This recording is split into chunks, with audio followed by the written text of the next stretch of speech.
reitero mi agradecimiento por esta invitación y realmente cuando Paula me comentaste hablar fundamentalmente de fertilización cruzada, yo hoy voy a hablar más que de distritos culturales y creativos, aunque es algo que me apasiona y trabajo profundamente en el desarrollo de territorios creativos y algo mencionaré.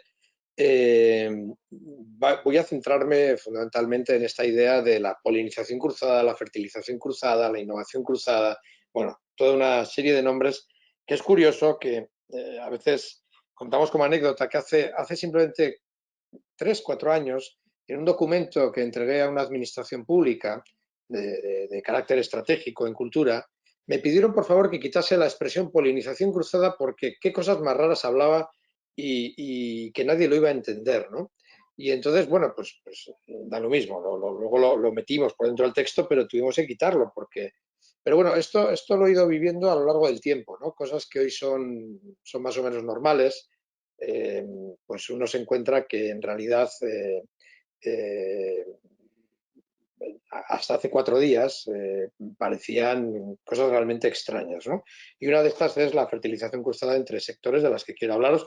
Haré alguna mención también a Cultursistema y alguna otra cuestión, pero voy a intentar centrarme aquí. Bueno, el contexto en el que vivimos sabemos todos cuál es, este contexto de cisnes negros que rompen nuestras lógicas y esas lógicas que se han roto en todos los aspectos, con la pandemia, también con la crisis económica anterior, con diferentes crisis políticas que se viven en diferentes contextos, etcétera. Eh, Están ocurriendo muchas cosas de manera muy acelerada. Esto nos genera un gran desasosiego, pero a la par nos genera oportunidades y la emergencia de ideas y la emergencia de conceptos que a veces estaban ahí dormidos, que a veces eran minoritarios, incluso a veces periféricos, pero que aparecen, ¿no? Y uno de esos es esta idea de fertilización cruzada entre sectores, no porque la transdisciplinariedad sea algo nuevo, en realidad yo voy a contar nuestra propia experiencia, pero una experiencia que hacemos desde aquí, desde el País Vasco, pero que hacemos en muy diferentes lugares, pero que en realidad parece que de repente hay mucha gente que ha descubierto que hay otras formas de hacer, ¿no? Y como digo, algo que no es nuevo, porque en realidad yo suelo decir que lo que hacemos es casi volver al Renacimiento, ¿no? Y hace un tiempo escribí una referencia que era necesitamos nuevos Leonardos, porque de alguna manera es esto, ¿no? Esta idea de la mixtura de la que hoy quiero hablaros, ¿no?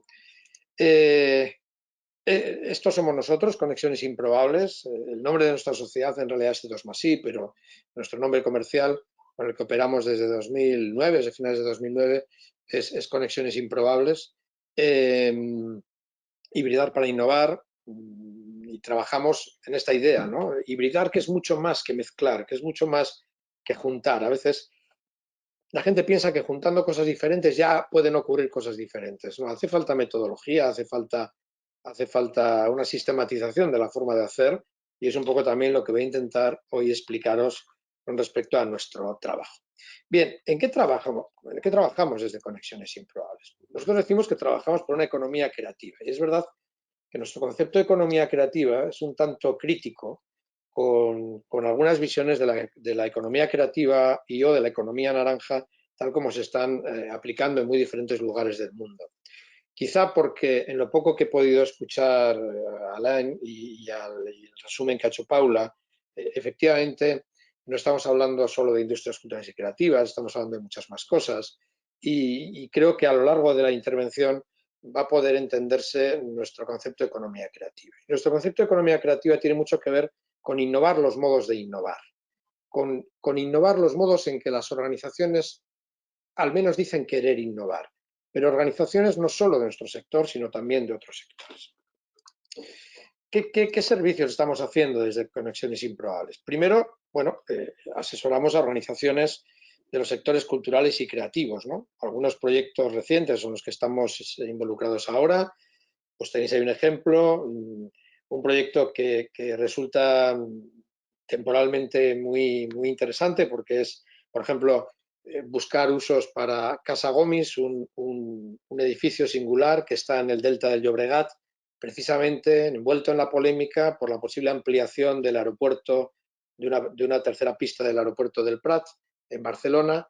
Y esto significa que este proyecto ha llegado en un momento clave, porque no solamente hemos hecho un proyecto para recuperar, para ver cómo reimpulsar Casa Gomis, que está en un entorno de ruido y afectado por un aeropuerto, sino además cómo recuperar e impulsar todo un área natural protegida que es el Delta del Llobregat, o cómo estamos trabajando, por ejemplo, con un festival de jazz que tiene 44 años de trayectoria y que está redefiniéndose, repensándose, y un festival internacional de gran envergadura.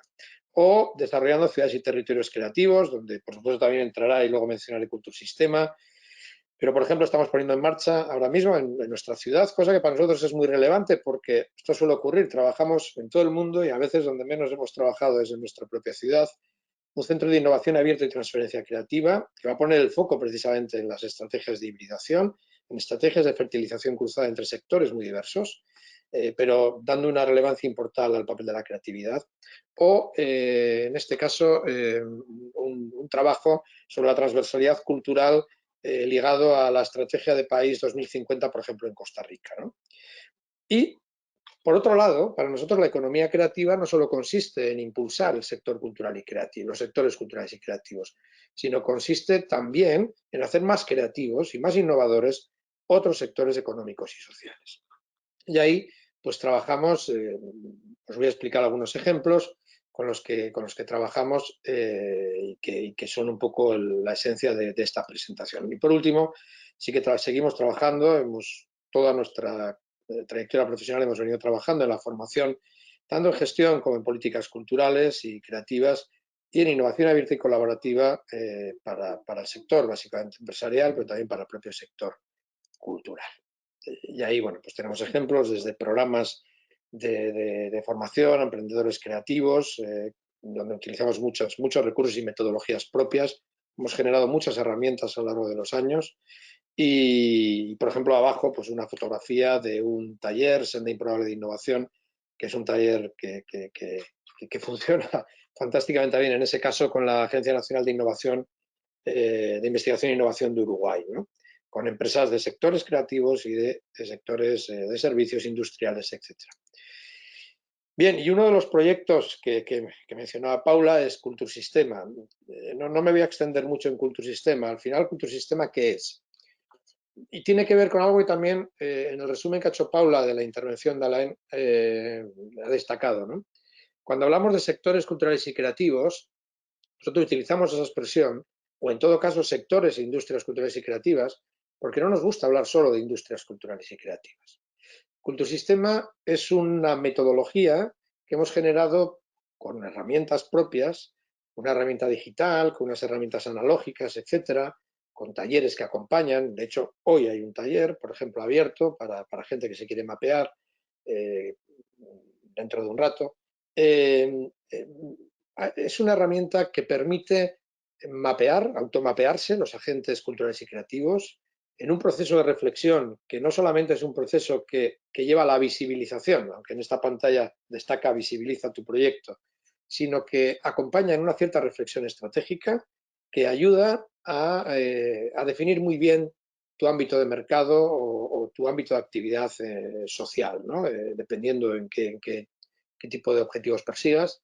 Y ayuda además cuando agregamos datos primarios que obtenemos a través de la herramienta, que muchos de ellos son públicos, solo los usamos de manera agregada, para hacer análisis e interpretación que nos ayuda a hacer recomendaciones políticas que ayuden a impulsar el sector. Por tanto, es una herramienta que tiene una vocación global, una vocación internacional.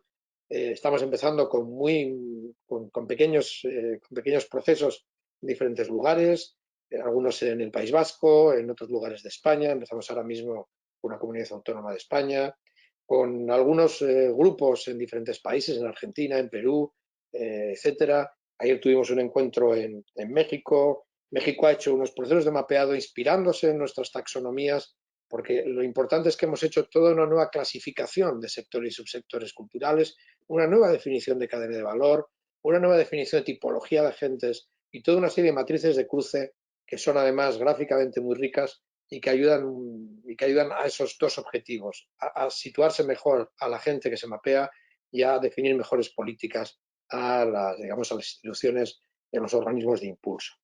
Y ayer estábamos con México, precisamente que desde el gobierno federal se han inspirado en Cultursistema para hacer sus propios mapeados, pero ahora se dan cuenta que es más interesante estar en una red global donde hay una posibilidad de interconectar con todo el mundo, con agentes de todo el mundo, ¿no? Y esto es muy, muy interesante, es un proyecto que nos apasiona y seguro que, aunque hay algunos puntitos, si entráis veréis que en Colombia hay unos puntitos, 6 o 7, esperemos que sean miles dentro de poco.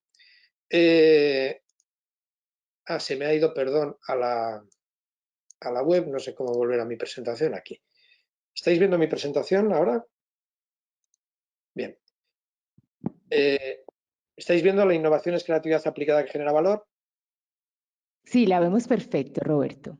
Sí, porque de repente se me ha ido a la página web y por eso. Bien, ¿por qué es importante, por ejemplo, cuando en Cultursistema hablamos de mapear ecosistemas culturales y creativos, ligo también con lo que ha dicho Alain, es mucho más importante hablar cuando hablamos de distritos culturales y creativos, de ecosistemas, que desde una dimensión espacial. Lo más importante es la configuración del ecosistema. Un ecosistemas que sean equilibrados, donde tengamos claramente identificado y reflejado y dando juego a los grandes, a los medianos, a los pequeños, a los centrales, a los periféricos, como suele decir yo y decía Humberto Eco, a los apocalípticos y a los integrados. Es decir, es muy importante esa diversidad que también antes habéis mencionado y que volveré sobre ella para que ese ecosistema sea rico, sea diverso, sea equilibrado y genere la mayor cantidad de interconexiones. Decía Seneca, mayor diversidad, mayor capacidad de fenómenos emergentes. Pues eso es muy importante. Tienen que ocurrir cosas y para eso la diversidad es un elemento central. Y esa diversidad no puede venir solo del ámbito público, ni solo del ámbito privado, ni solo del ámbito comunitario, tiene que venir de todos. Y hay una idea central, por lo cual los ecosistemas culturales y creativos e identificarlos es fundamental para los procesos de transformación territorial. Y es que la innovación es creatividad aplicada que genera valor. Y por tanto tenemos que conseguir que la creatividad esté ahí, bien situada, en el centro. Pero no basta con tener imaginación y ser capaces de transformar en creatividad esa imaginación. Tenemos que ser capaces de esa creatividad aplicarla en la generación de valor. Una generación de valor que no tiene por qué aplicarse solo en el propio mercado cultural y creativo o en el propio entorno cultural y creativo, porque la cultura no solo es un mercado, sino que tenemos que ser capaces de aplicarla en cualquier contexto vital, sea productivo, sea de ocio, sea relacional, el que sea. Y esto es un poco de lo que nosotros hablamos. Y es muy importante abordar, en este sentido, por ejemplo, aquí en el País Vasco, creo que luego nuestro consejero de Cultura y Política Lingüística va a hablar sobre el Distrito Cultural y Creativo Vasco, es muy importante abordar, repensar la I+D+I, no solamente en y sobre los sectores culturales y creativos, sino también desde y con los sectores culturales y creativos. Es decir, no solo se trata de innovar en el ámbito cultural o sobre el ámbito cultural, o de investigar sobre el ámbito cultural, sino de investigar e innovar también desde el ámbito cultural y con el ámbito cultural. Y es aquí donde de alguna manera entra esta idea también de fertilización cruzada. Y esto está también presente de alguna manera en la New European Bauhaus. Esta es una imagen de un ciclo de conversaciones que hemos puesto en marcha hace unos meses, What would Gropius do a century later? ¿Qué haría Gropius un siglo después? ¿No? Gropius, el padre de la Bauhaus alemana, un siglo después, o un siglo y 102 años después, que es ahora cuando lo estamos haciendo, ¿qué haría? ¿No? ¿De qué hablaría? ¿Qué papel daría a la creatividad? ¿Haría la misma propuesta? ¿Trabajaría básicamente concibiendo la arquitectura como la expresión máxima? ¿Y él sería un arquitecto también con una alta formación en ingeniería? ¿O sería un maker? ¿Qué sería realmente el Gropius? ¿Y cómo plantearía el futuro? La Unión Europea en Bauhaus es una propuesta que hace la Comisión Europea para intentar conseguir una Europa más sostenible, más inclusiva y más hermosa. pero precisamente nuestras conversaciones han intentado abrir esa idea de creatividad ligado a lo hermoso, o diseño ligado a funcionalidad, para ir más allá, ¿no? La creatividad es mucho más que incorporar belleza. Ya hace mucho tiempo que las artes no solo hablan de belleza, ¿verdad? Y estamos intentando influir. Hemos movilizado más de casi 70 organizaciones europeas en estas conversaciones y aparece de una manera permanente la idea de la fertilización cruzada, la idea de la transdisciplinaridad. Es decir, ya no basta la multidisciplinaridad ni la interdisciplinaridad. Tenemos que ir a la transdisciplinaridad e incluso a la postdisciplinaridad. Y este es un reto tremendamente potente donde la creatividad puede jugar un papel importante. ¿Qué hacemos en esos procesos de fertilización cruzada? Como ejemplos.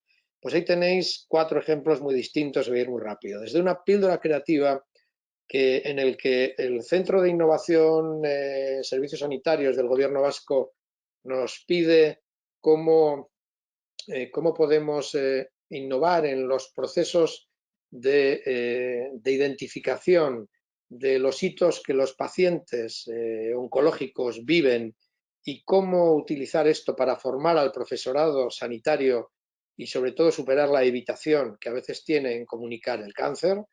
Y nosotros hemos incorporado también la dimensión de los hitos emocionales del personal sanitario y cómo eso se transforma en todo un proceso de co-creación acompañado de Chanchaca, una compañía de teatro, gente de una compañía de teatro, para generar, en este caso, además, un proceso de innovación de forma de material que posibilita una manera distinta de formar ese personal sanitario y, por otro lado, una pieza escénica que representa todo eso que se ha trabajado internamente y que ayuda, entre otras cosas, también a formar ese personal sanitario y que fue puesta en escena en un congreso internacional sobre atención centrada en el paciente en el Palacio de Congresos Cursal de San Sebastián.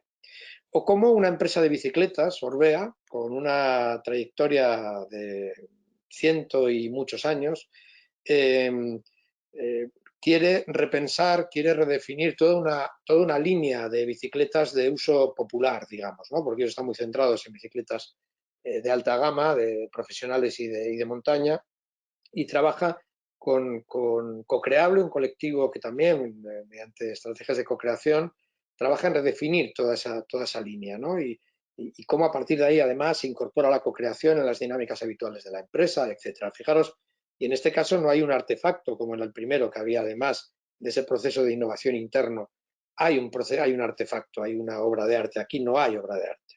O cómo el Servicio Vasco de Empleo quiere trabajar el enganche entre las personas que trabajan allí, la organización y la estrategia, ¿no? Porque ve que la organización no termina de estar bien empastada, ¿no? Y cómo trabajamos en este caso incorporando en este proceso de consultoría improbable tres píldoras creativas con grupos distintos que acaban generando 5 grandes retos que se apoyan, que surgen desde abajo, desde los propios trabajadores, que son apoyados por todos los niveles de la organización y que transforman claramente la forma en que cambia el modelo de servicio y además cómo engancha la estrategia, con la estrategia, la dirección y la organización. O cómo trabajamos esos Ausolabs que son laboratorios de energía ciudadana, laboratorios de innovación ciudadana, en este caso para abordar retos en el entorno rural de Guipúzcoa, la provincia que está más cercana a Francia, del País Vasco, de la parte española, y abordando diferentes retos que tienen que ver con el envejecimiento, con el reto demográfico, con la diversificación económica, con la movilidad, con la conexión digital, etcétera, etcétera. Bien, otros ejemplos, como trabajamos en que una cervecería que quiere inicialmente hacer una cerveza por un aniversario, los 10 años de su cervecería, se anima a fabricar, a producir una cerveza que diseña y encarga a unos colegas cercanos que fabrican cerveza artesana, y lo que empieza siendo casi un juego acaba en un proceso también de co-creación, acaba convirtiéndose en una cerveza que se vende internacionalmente, ¿no? Que es Nexus, una cerveza de 10 grados. Por el 10º aniversario participaron 10 personas, 10 clientes habituales en diseñar esa cerveza, que por cierto está muy inspirada en las cervezas belgas. O cómo se redefine la ruta asistencial de enfermos de diabetes 2, trabajando personal de innovación sanitaria con un artista plástico que en principio no es experto, no conoce el mundo sanitario, no es un profesional del mundo sanitario. Otros muchos procesos ya específicamente culturales, como puede ser cómo repensar el papel de los centros culturales en la nube, trabajando con este caso, con un colectivo de una artista australiana y una antropóloga de origen iraní afincadas en Londres, etc. ¿Por qué trabajamos con ese tipo de colaboradores improbables? Estos colaboradores improbables, que son artistas relacionales, experienciales, que llamamos tecnológicos, que son creadores, pensadores, profesionales creativos a menudo periféricos, trabajamos con ellos porque los creadores y creativos, los buenos creadores y creativos, actúan como investigadores. Es otra forma de generar conocimiento y es otra forma de investigar diferente al que utiliza la ciencia. Actúan como usuarios extremos, es decir, son capaces de sacar potencialidad a los procesos, a los materiales, a los contextos que muchas veces el resto de los humanos no somos capaces de obtener. Son fantásticos críticos de sistemas, son no necesariamente ellos buenos comunicadores, pero gestionan en definitiva procesos de comunicación, porque no en vano las artes no dejan de ser vehículos de comunicación y habitualmente son buenos catalizadores creativos, es decir, aquellos con los que trabajamos, su modo de trabajar genera una catalización creativa, hace que emerjan capacidades creativas ocultas que a menudo están en las organizaciones con las que trabajamos, sean industriales, sean del sector salud, sean del mundo educativo, sean del sector de la alimentación, de cualquier sector o agroalimentario, cualquier sector con los que estamos trabajando. Por tanto, estamos hablando de cómo pasar del impulso de los sectores creativos a innovar la innovación en cualquier sector, soportándonos, apoyándonos, impulsándonos desde esos sectores culturales y creativos. Y es ahí donde aparece la fertilización cruzada y un campo de oportunidad importante. ¿Por qué? Porque ¿qué están buscando las organizaciones hoy? Hoy las organizaciones en general están buscando varias cosas. Por un lado, están buscando afrontar el reto digital y la progresiva intangibilización de la economía, ¿no? y de la sociedad. Y esto no siempre saben cómo hacerlo. Están buscando actuar con lógicas de sostenibilidad. Están buscando crear nuevos significados compartidos y conectar con sus públicos internos y externos. Están buscando desarrollar nuevos espacios de relación con sus públicos internos y externos también. Y están buscando emocionar en todo momento y lugar, no solamente en la preventa, sino también en el proceso de relación de la empresa con sus clientes. Y estamos hablando insisto, de empresas u organizaciones de todo tipo, también las fundaciones, también las ONGs, los colectivos, incluso las propias organizaciones del sector cultural y creativo están buscando esto. Y están buscando generar experiencias. ¿Quiénes son los expertos en gran parte de esto? Los agentes de los sectores culturales y creativos. Somos los que sabemos generar experiencias. ¿Hay más gente que sabe hacerlo? Sí, pero nosotros somos especialmente expertos en generar experiencias, en emocionar, en desarrollar nuevos espacios de relación, en crear nuevos significados compartidos. Cada vez estamos incluyendo más las lógicas de sostenibilidad, sobre todo desde una dimensión ética. Y, curiosamente, muchos de los avances digitales surgen de los entornos artísticos más periféricos o tienen mucho que ver con esos entornos muy experimentales del arte. Por tanto, estamos hablando de que hay un nuevo marco de innovación, que precisa la capacidad de generar experiencias, la imaginación, la capacidad de trabajar en los límites, en las periferias tan propias del mundo del arte. Y por otro lado, el mundo de la cultura y especialmente de las artes precisa resituar su rol en el mundo actual. En una sociedad donde las barreras, como vemos, son cada vez más difusas y surgen nuevos diálogos, no solo entre expresiones artísticas y culturales, sino de estas con el resto de las disciplinas y el resto del mundo. Por tanto, hemos de revisar esa relación. ¿Cómo es esa relación? Teniendo en cuenta que hay tres claves fundamentales de transformación en este momento: sostenibilidad, digitalización y creatividad.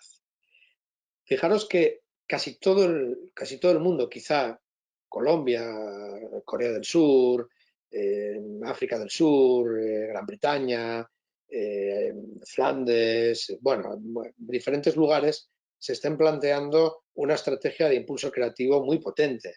Pero normalmente estamos oyendo hablar mucho de sostenibilidad, de cómo afrontar una sostenibilidad que es urgente, de cómo afrontar la digitalización, que desde nuestro punto de vista el reto es cómo darle un rostro humano, y a menudo eso nos olvida la creatividad. Y creemos que en este momento, por esas características que estamos viviendo de pasar de una sociedad del conocimiento a una sociedad de la experiencia, que en definitiva no deja de ser una sociedad creativa y una economía creativa, la creatividad es un elemento central. Os cuento muy rápidamente nuestras experiencias en este campo. Nosotros, aunque yo llevo más de 35 años cotizando en este sector, por eso también la idea de Cultursistema, porque uno trabajando en la gestión cultural, cuando le preguntan en qué sector cultural trabaja, tiene que seguir poniendo otros, porque nunca aparece la gestión cultural o otras cuestiones, por eso la necesidad de nuevas taxonomías. Pero a lo que iba. Empezamos en 2005 con un proyecto que se llamó Divergentes. Divergentes relacionó 10 empresas industriales muy potentes de Guipúzcoa con 10 artistas internacionales durante unos meses y básicamente en este caso los resultados eran en forma de obra de arte. Es decir, buscábamos la innovación, pero el resultado era básicamente obra de arte. Y nos dimos cuenta que esto era insuficiente, es decir, que básicamente al final los artistas sí se inspiraban en las empresas, sí utilizaban materiales, tecnologías, etcétera, pero no se producía toda la transformación que queríamos. Y por tanto esa fertilización cruzada desde nuestro punto de vista era un poco limitada. Curiosamente, muchos de los proyectos que hoy se están impulsando en el mundo llevan esta lógica: unir tecnología, arte, ciencia, etcétera, para generar artefactos. Es perfecto, nos gusta, son necesarios, pero es insuficiente. Por eso, en 2006 pasamos a Disonancias. Disonancias entre 2006 y 2009 fue un salto cualitativo importante. Lo hicimos básicamente en el País Vasco y en Cataluña, y ya no había artefacto. Los procesos de innovación eran más largos, los procesos de relación entre artistas que trabajaban dentro de las organizaciones eran más largos. Metodológicamente avanzamos mucho, diseñamos mucho mejor los procesos metodológicos de trabajo, empezamos a diseñar herramientas propias mucho más complejas, y a partir de ahí fuimos trabajando en un gran número de proyectos con un gran éxito, ¿no? Entonces, por ejemplo, el catálogo de la edición 2008-2009, que fue la última que se hizo, y donde vemos algunas empresas y con proyectos que de verdad fueron increíbles. Pero vimos que había que dar un salto más, y aparece Conexiones Improbables, que ya acaba integrando muchos de los aspectos en los que veníamos trabajando esos 30 y tantos años, ¿no? en que veíamos que esa posibilidad de impulsar los propios sectores culturales y creativos tenía que estar muy conectada, más conectada con esos procesos de fertilización cruzada. Es decir, con Disonancias y Divergentes parecían dos mundos muy separados: el del impulso de los sectores creativos y el de la fertilización cruzada. Y esto nos llevó a unir metodologías de fertilización cruzada con la adaptación de metodologías a veces tradicionales del mundo de la gestión cultural, de la animación cultural, de los procesos de desarrollo, de la consultoría tradicional, etcétera. Y de ahí surge Conexiones Improbables, y con una importante sistematización, como digo, metodológica que nos ayuda a trabajar.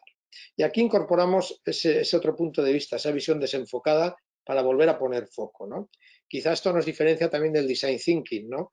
No ponemos foco desde el principio, lo primero que hacemos es desenfocar para volver a enfocar.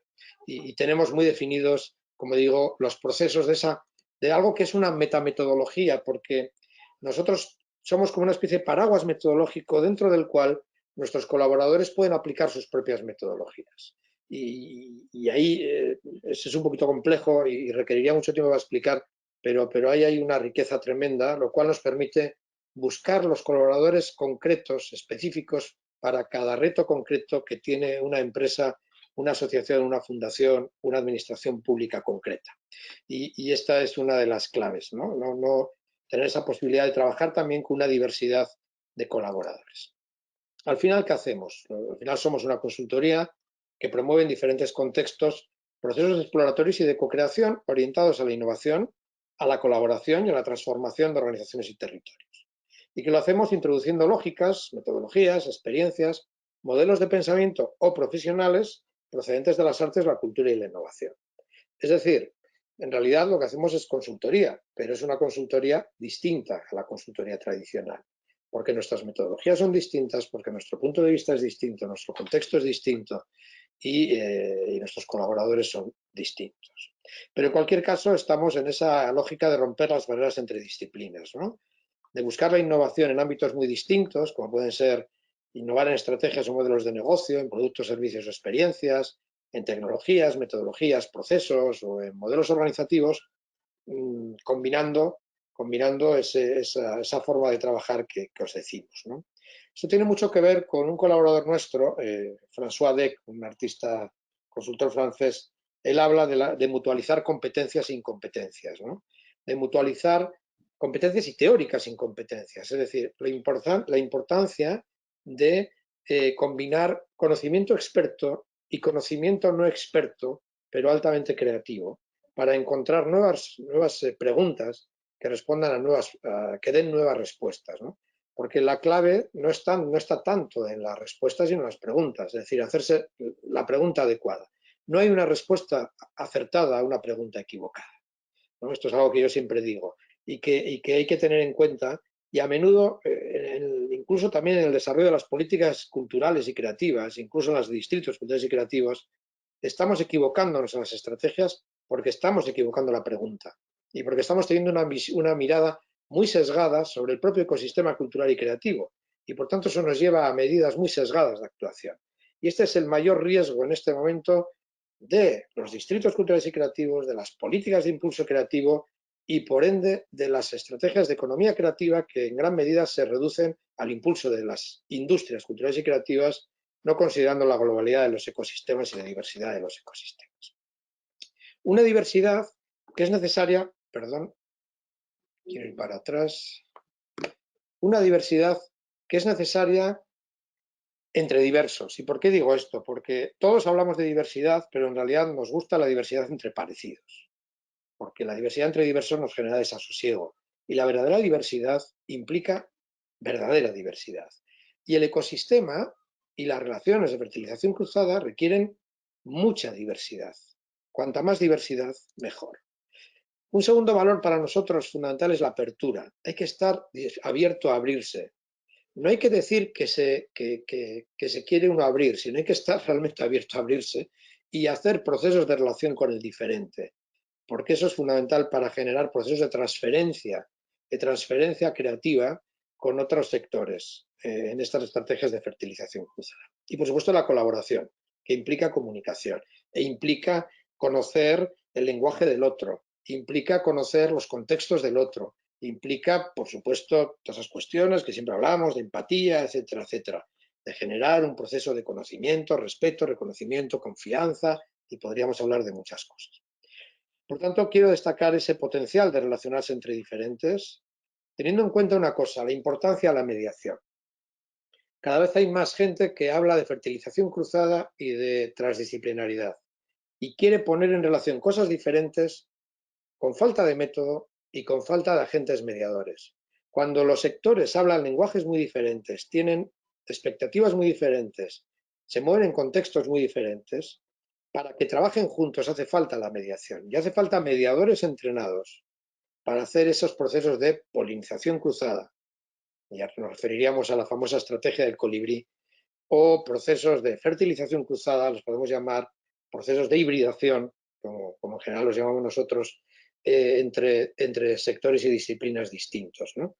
la mediación es central y a menudo se está equivocando. Algunas experiencias internacionales que conozco bien, ¿dónde fallan? Fallan en que hay ausencia de mediación. No basta con que yo posibilito que un artista vaya a una empresa y hagan cosas juntos.